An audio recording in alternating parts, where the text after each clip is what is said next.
Evil dead 2 1987 में आई एक horror film है जिसका निर्देशन सैम राइमी ने किया है। यह फिल्म सस्पेंस, थ्रिलर और कॉमेडी का मिश्रण है। यह फिल्म 1981 में आई इविल डेड का सीक्वल और कुछ हद तक रीमेक भी है।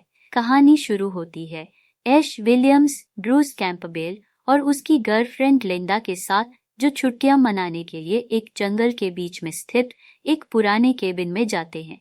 वहां ऐश को एक रहस्यमय किताब मिलती है जिसे नेक्रोनॉमिकॉन कहते हैं। यह किताब प्राचीन शैतानी शक्तियों से जुड़ी होती है और इसके साथ एक टेप रिकॉर्डर भी मिलता है जिसमें एक पुराना प्रोफेसर उस किताब के बारे में जानकारी दे रहा होता है। जैसे ही ऐश टेप प्ले करता है, उस प्रोफेसर की आवाज में कुछ शैतानी मंत्र बजते हैं जिससे कुंदर शैतान जाग जाता है।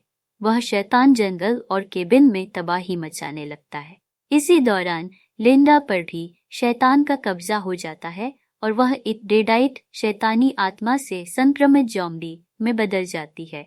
मजबूर होकर ऐश को अपनी प्रेमिका को मारना पड़ता है। ऐश पूरी रात शैतान से लड़ता रहता है, लेकिन शैतानी आत्माओं का आतंक बढ़ता ही जाता है। ऐश का हाथ भी शैतान की गिरफ्त में आ जाता है और वह इसे काटने के लिए मजबूर हो जाता है ताकि वह खुद शैतान में न बदल जाए। इस दौरान उसकी मानसिक स्थिति पर बुरा असर पड़ता है और फिल्म कई हास्यपूर्ण व डरावने दृश्यों का मिश्रण बन जाती है। इस बीच प्रोफेसर की बेटी एनी और उसके साथ कुछ और लोग केबिन तक पहुंचते हैं। एनी के पास नेक्रोनॉमिकॉन के और भी पन्ने होते हैं जो शैतान को रोकने का तरीका बताते हैं। जब वे ऐश से मिलते हैं तो पहले उन्हें उस पर शक होता है, लेकिन बाद में वे सब मिलकर शैतान से लड़ने की कोशिश करते हैं। एनी एक मंत्र पढ़ती है जिससे एक पोर्टल खुलता है जो शैतानी शक्तियों को एक अन्य आयाम में भेज सकता है। हालांकि इस दौरान एनी मारी जाती है, लेकिन वह अंतिम समय में पोर्टल खोलने में कामयाब हो जाती है।